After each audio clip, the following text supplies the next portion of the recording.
नक्शो जो 1934 में जो सेठ माधव जी जे लाइ म्यूनिसिपल कमिश्नर हुयो KMC जो वेस्ट पाकिस्तान जो इहो असां जेको आहे त नक्शो असां वटि आहे, जंहिंमें क्लियर कट लिखियलु आहे त हीअ तव्हांजी जेका असांजियूं ज़मीनूं आहिनि, हीअ सॼो जेको तव्हां ॾिसंदो न असांखे मुख़्तलिफ़ एरिया जो, जैसे हीअं सूरती जो लिखियलु आहे त सूरती ब्यूरल ग्राउंड आहे, मेघवाड़ ब्यूरल ग्राउंड आहे, ग्रेव्स हे सर्वाइवर ब्यूरल ग्राउंड आहे। हीअ डिफरेंट असांजा कब्रिस्तान जे लाइ असांखे जेका ज़मीन 1934 में अलाट कई वई आहे, जेका अॼु ताईं सिंध कराची लाइ इहो हिकिड़ो ई कब्रिस्तान सर्व करे थो।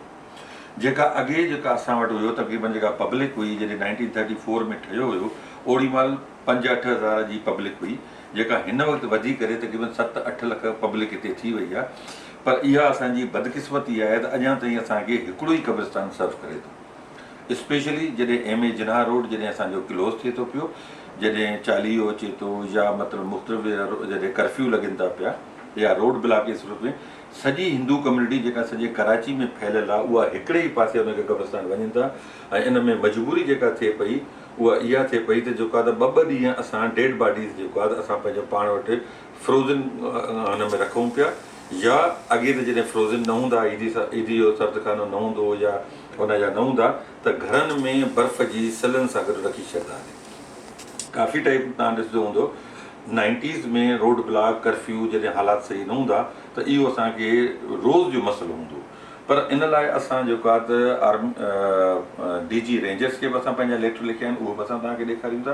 प्लस उन सां गॾु सिंध गवर्नमेंट खे बि लिखियो आहे त असांखे घटि में घटि हर डिस्ट्रिक्ट में हिकिड़ो जेको आहे ग्रेवयार्ड ॾिनो वञे, त जंहिंमें असांजो पंहिंजो उन डिस्ट्रिक्ट जा माण्हू उनखे जेको आहे त कवर करे। हिन वक़्तु सभिनी जो सॼो लोड जेको आहे असां वटि उते आहे। ऐं हुन वक़्तु जेका पोज़ीशन आहे उते, त हिते चौगिर्द जेको आहे त कब्ज़ा थी चुका आहिनि, असां वटि ज़मीन काई कोन्हे। शायदि हिंदूज़ जेके आहिनि उहे शुरू खां वठी जेकी असांजी हिकिड़ी थ्रेड सेरेमनी थींदी आहे, उन में जेको आहे त उन्हनि खे असां नंढनि ॿारनि खे दफ़नाईंदा आहियूं। ऐं कुझु असांजूं कम्यूनिटीज़ जेके आहिनि उहे बि उन्हनि खे दफ़नाइनि थियूं। त हिन वक़्तु पोज़ीशन इहा आहे त उहा जेका सॼो कब्ज़े थियण खां पोइ अधु एकड़ खां मुश्किल ताईं असां वटि जॻह आहे। हाणे तव्हां ॾिसी सघो था, हीउ सॼो जेको आहे हिन ते 40 जो स्केल आहे, ऐं असांखे सिर्फ़ु हीउ पोर्शन जेको आहे न, हीउ जेको पोर्शन आहे सिर्फ़ु तव्हांखे असांखे मिलियल आहे हिन वक़्तु जेको असांजे वर्किंग में या कब्ज़े में आहे। बाक़ी हीउ सॼो पोर्शन जेको तव्हांखे नज़र अचे थो पियो, सॼो कब्ज़े में हले वियो आहे। हिते जॻहियूं ठाहियूं वयूं आहिनि, हिते उन्हनि जेको आहे त कुझु जेको आहे त सिंध गवर्नमेंट खणी वरितो आहे, उन्हनि जा अञा ताईं को हुनजो न आहे। ऐं स्पेशली जॾहिं खां असांजी पोज़ीशन थी आहे त हिन में जॾहिं चिल्ड्रेन जेको ब्यूरल जो थिए पियो, कुझु अर्सो अॻु में अगरि तव्हांखे असां हिकिड़ी तकलीफ़ था ॿुधायूं त जॾहिं जॻहियूं ख़तमु थी वियूं त उते जेको आहे त हिन वक़्तु ॿारनि जे लाइ क़बर जे मथां ड्राए करे मथे क़बर था ठाहे वञनि ॿारनि जी। उन में जॾहिं असां ॾिठोसीं त जेके मुख़्तलिफ़ जानवर जेके आहिनि राति या ॾींहं जे टाइम ते खोटरे करे पोइ उहो ॿारनि जो गोश्त खाइनि पिया, नंढनि ॿारनि जो। उहो एॾी तकलीफ़ सूरत हाल हुई जेको मुंहिंजे अॼु ॾींहं ते असांखे स्लीप एनेमिया थी वई, जेकर असां सुम्ही नथा सघूं।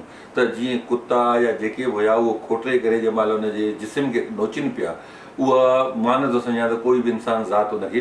पोइ उनजे करे असां स्पेशली रिक्वेस्ट कईसीं DG रेंजर साहिब खे बि, CM सिंध खे बि, त भई असांखे हुन में जॻह ॾे।